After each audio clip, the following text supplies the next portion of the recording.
All right, guys. So with the Assad government collapsing in Syria and the rebels taking over, Joe Biden came out and made a statement here. This is basically a celebratory statement saying he's happy that Assad got overthrown. But he's also going to say some other really interesting things in here and admit that the U.S. is actually directly involved in Syria at this moment, dropping bombs. Israel is as well. We're going to do a segment tomorrow on some of the specifics around just how much Israel is involved. So let's listen to what he has to say, and we'll break it down as we go here. It's also a moment of risk and uncertainty. As we all turn to the question of what comes next, the United States will work with our partners and the stakeholders in Syria to help them seize an opportunity to manage the risks. You know, for years, the main backers of Assad have been Iran, Hezbollah, and Russia. But over the last week, their support collapsed, all three of them, because all three of them are far weaker today than they were when I took office. And let's remember why. After Hamas attacked Israel on October the 7th, 2023, when much of the world responded with horror, Iran and its proxies chose to launch a multi-front war against Israel. Oh my God, he's painting Israel as a victim when they've been carrying out a genocide for over a year now. And portraying Iran's like fake little virtue signal attacks in attempt at deterrence, portraying that as like ruthless aggression on behalf of the evil Iranian regime. Oh my God. That was a historic mistake on Iran's part. Today, Iran's main territorial proxy, Hezbollah, is also on its back. Only 12 days ago, I spoke from the Rose Garden about the ceasefire deal in Lebanon, a deal that was only possible because Hezbollah has been badly degraded. Meanwhile, Hamas has been badly degraded as well. Iran's own military capabilities have been weakened. Iran tried 2 times to attack Israel, and the United States and built a coalition of countries to directly defend Israel and help defeat those attacks. It's unbelievable. He's still talking as if like defending Israel is what's happening here when Israel has been on a rampant murder spree. And they assassinated Hassan Nasrallah of Hezbollah. Like, what are you talking about? You're not, this narrative is like, it's just, his brain is so ancient. This idea is just stuck in the past, this idea of like Israel as the perpetual victim and they never do anything wrong. And basically it seems like he's crediting the U.S. arming and funding Israel and them committing a genocide in Gaza. He's like crediting that for being the first domino to fall that eventually led to the Assad government falling. And he's celebrating the fact that the Assad government's fallen. Oh my God. All this made possible for Iran and Hezbollah to continue to prop up, impossible, I should say, for them to prop up the Assad regime. Additionally, Russia's support for Assad also failed. And that's because Ukraine, backed by our American allies, has put up a wall of resistance against the invading Russian forces, inflicting massive damage on the Russian forces. We're at the point now in imperial decline where they say the quiet part out loud. Because what he's admitting is, yeah, Syria's allies were not able to come to their defense. And we don't really care about what government or what person or what group takes over Syria because the Assad government was aligned with our enemies. Therefore, if Assad goes like yippee skippy, who cares what replaces it? We'll just try to make deals and work with them. Oh, wait, what's that? They were Al-Qaeda like 7.5 minutes ago? Oh. It's crazy. This is crazy. He's admitting that this has more to do with geopolitics and who you're aligned with. He's admitting that, as opposed to, you know, back in the day, the way they would mask empire is to proclaim, look, all we care about is human rights and democracy and freedom. And we're the world police in the sense that we stop the criminals. This was the old story. Now, that pretense is gone. Now it's just out there in the open. Like, yeah, they were aligned with our enemies.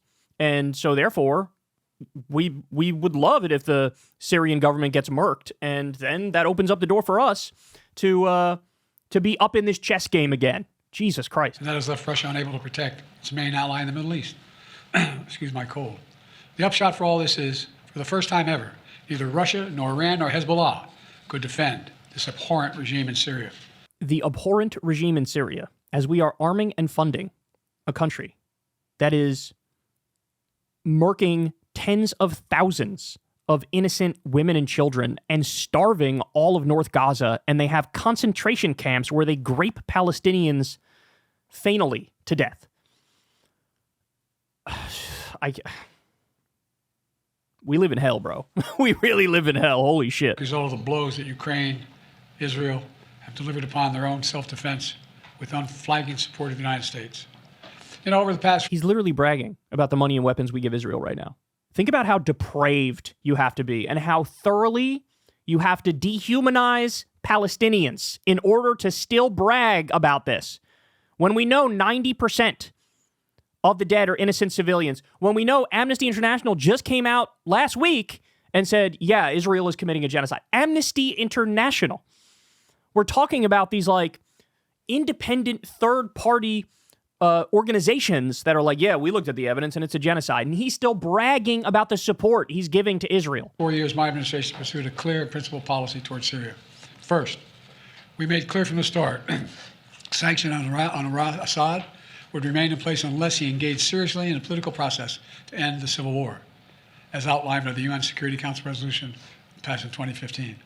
But Assad refused, so we carried out a comprehensive sanction program against him and all those responsible for atrocities against the Syrian people.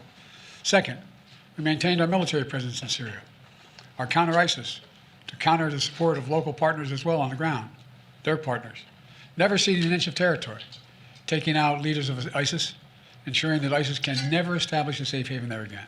Okay, I need you guys to understand what he's saying. He's talking about, yeah, we're against Assad and we tried to apply diplomatic and economic pressure to Assad, and we're trying to get the Assad government to step down. And then he talked about bombing ISIS. Guys, ISIS and Assad were on different sides of the civil war. ISIS was trying to topple Assad. So basically what he's admitting is, yeah, we're in favor of bombing both sides of this war, which is insane. Like, this American moment. This is an American moment. Just casually like, yeah, so anyway, there's a war going on and we started bombing both sides, or we're against both sides. We bombed one side and we put sanctions on the other side. And it's like, bro, 600,000 homeless people in this country, millions of people without health insurance. What the fuck are, like, this is not, I swear, this one is really not a partisan thing, right? I mean, I've seen conservatives say, North Carolina, Western North Carolina just got wiped off the map because of a hurricane. And here you are like, yeah, we bombed ISIS and we also did sanctions against Assad and we're really focused on Syria. Like, and you wonder, like, geez, I can't believe the Democrats lost. Like, Trump is full of fucking shit. He pretends to talk about this country. Whereas Biden, before he dropped out, it was literally, he was talking about AUKUS. He wouldn't shut the fuck up about NATO. And then he comes and gives an address and he's talking about Syria and Assad and ISIS and like totally disconnected from the needs of working Americans. Now, to be fair, his economic policy was actually better than almost any other president in my lifetime. Actually, for sure it was. But this is part of the problem. It's like his brain so thoroughly doesn't work that it didn't even occur to him to like, let me go out there and talk about the 800,000 manufacturing jobs I created. Where was your address on that? You're coming out and tap dancing on Assad's political grave and tap dancing on the collapse of Syria. And this is worthy of an address, but creating 800,000 manufacturing jobs isn't? Jesus Christ. We've supported Israel's freedom of action against Iranian networks in Syria and against actors aligned with Iran who transported lethal aid to Lebanon. And when necessary, ordered the use of military force against Iranian networks to protect U.S. forces. Our approach has shifted the balance of power in the Middle East. To protect U.S. forces. By the way, the United States is currently occupying about a third of Syria. And Trump admitted when he was president, it's to take the oil. To take the oil. Trump admitted that. And this is effectively what Biden is admitting to here as well. And I like how it's just a given. Like, of course our guys are there. Our guys are everywhere. Oh, are they? Thank you for that, Joe. I'm sure that makes Americans very, very happy. Through this combination of support for our partners, sanctions, and diplomacy, and targeted military force when necessary, we now see new opportunities opening up for the people of Syria and for the entire region. Looking ahead, the United States will do the following. First, we'll support Syria's neighbors, including Jordan, Lebanon, Iraq, and Israel, should any threat arise from Syria. Is this what Americans want to hear? For real, is this what Americans want to hear? We'll support Syria's neighbors in case the new government in Syria, which was Al-Qaeda 7.5 minutes ago, decide to mess with their neighbors. I can't. He's so fucking ancient. He is so disconnected. It is astonishing. We haven't even gotten to the best part yet, by the way. Wait for it. During this period of transition, I will speak with leaders of the region in the coming days. I had long discussions with all of our people earlier this morning. And I'll send senior officials from my administration to the region as well. Second, we will help ensure stability in eastern Syria, protecting any personnel, our personnel, against any threats, and remain our mission against ISIS will be maintained, including the security of detention facilities where ISIS fighters are being held as prisoners. We're clear-eyed about the fact that ISIS will try. So, in other words, we're going to strike ISIS, and also there's ISIS locked up in some prisons, and we're going to protect those prisons. That's a slick admission that this new government in Syria would release the ISIS prisoners that are being held. Kind of noteworthy. Wait, again, we still haven't gotten to the best part. I promise you, it's coming. Wait for it. To take advantage of any vacuum, to reestablish its capabilities, and to create a safe haven. We will not let that happen. In fact, just today, U.S. forces conducted dozens of precision strikes, airstrikes, within Syria, targeting ISIS camps and ISIS operatives. The exact number is 75, or I saw 75 and I saw just over 75. The U.S. did 75 airstrikes as the Assad government fell. And who did they do the airstrikes against? They did the airstrikes against ISIS. I want to repeat this fact because it's super important. The Assad government was against ISIS. ISIS was trying to topple the Assad government.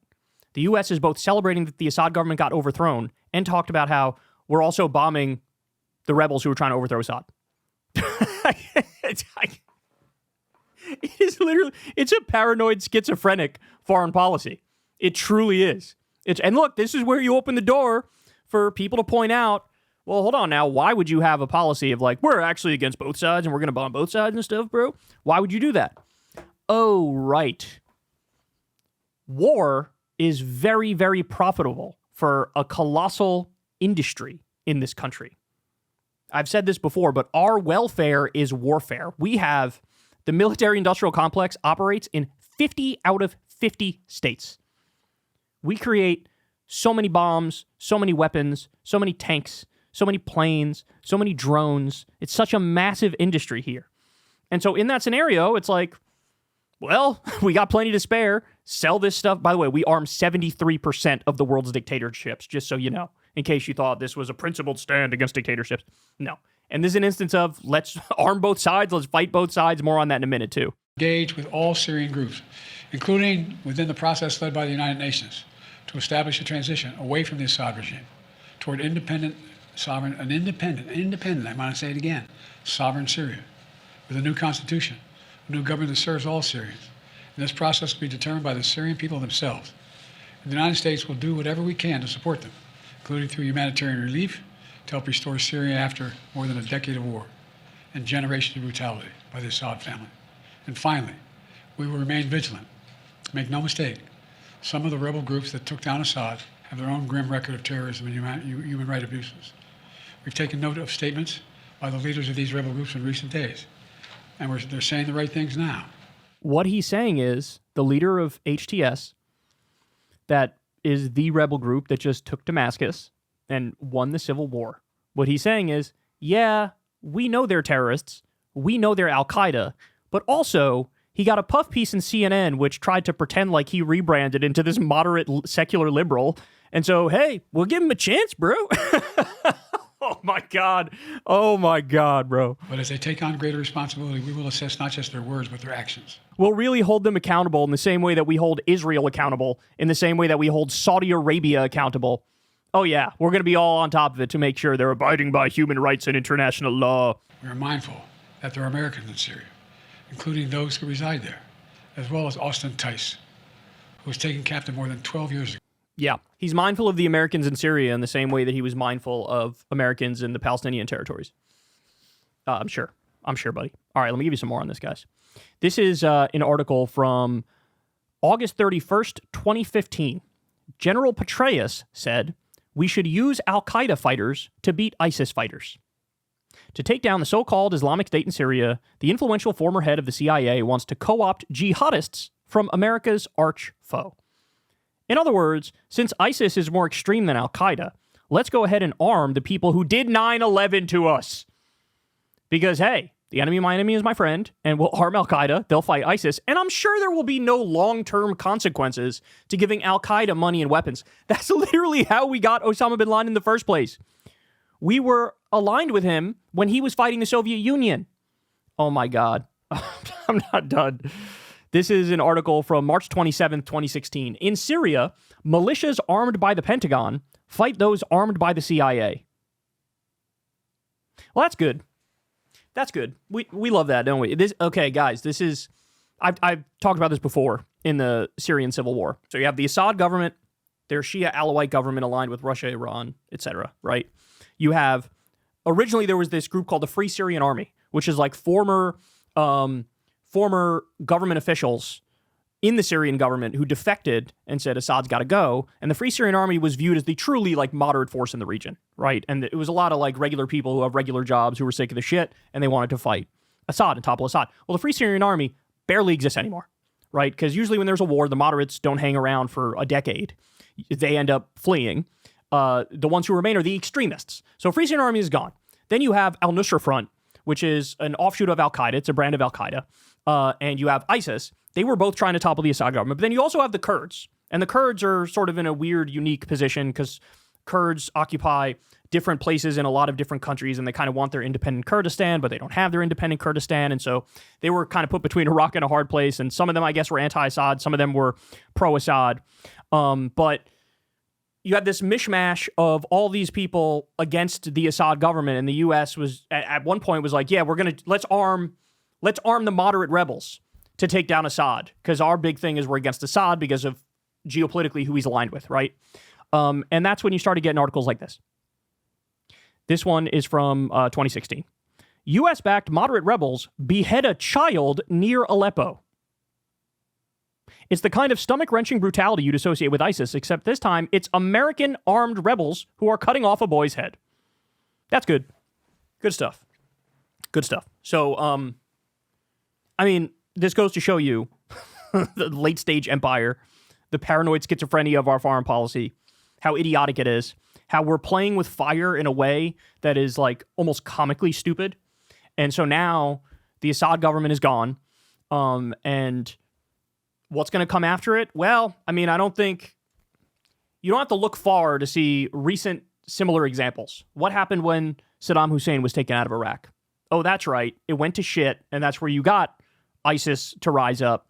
And everybody now in retrospect goes, you know what? That was kind of a bad idea. As bad as Saddam was, and he was horrible, it's worse off now. Gaddafi in Libya, same thing. Comic book villain type dictator, million terrible things you could say about him. But now that he's gone, you have open slave markets in Libya. It's basically a failed state. And now in retrospect, everybody's like, you know what? Maybe even that one was not a great idea. And now we're running it back, this time with Syria.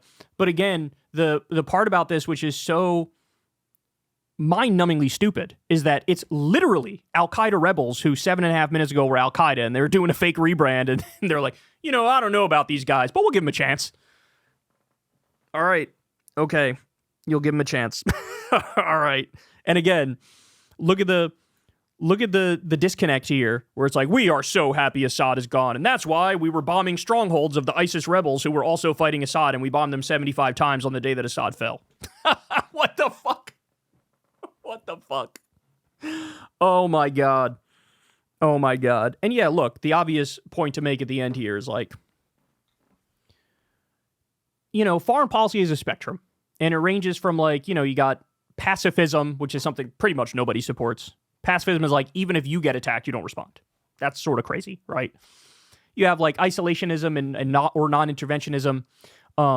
That's one side of the spectrum. And then on the other side of the spectrum, you have like the neocons neocon, the absolute warmongers who never met a war they didn't like.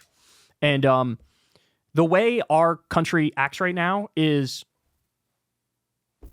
again, I called it paranoid schizophrenic imperialism. That's what I would call this, paranoid schizophrenic imperialism, where it's like, we got to be against Assad because he's aligned with countries that are our enemy. And so therefore, whatever replaces him is okay, and maybe we'll find a way to work with it. And it's like, you already have the example of arming and supporting the Mujahideen and how that backfired on you. You already have the recent example of Iraq and Libya about how these destabilizing moments where the government is overthrown, in theory, on paper, you could be happy the brutal dictator is gone, but then in reality, it gets objectively, empirically way, way worse. And like, here we are again. Here we are again. And I mean, this Biden statement is contradictory. And then also you can point out there's no declaration of war for us to be in Syria. I mean, what they do is they make a stretch of an argument for the authorization for use of military force during the war on terror.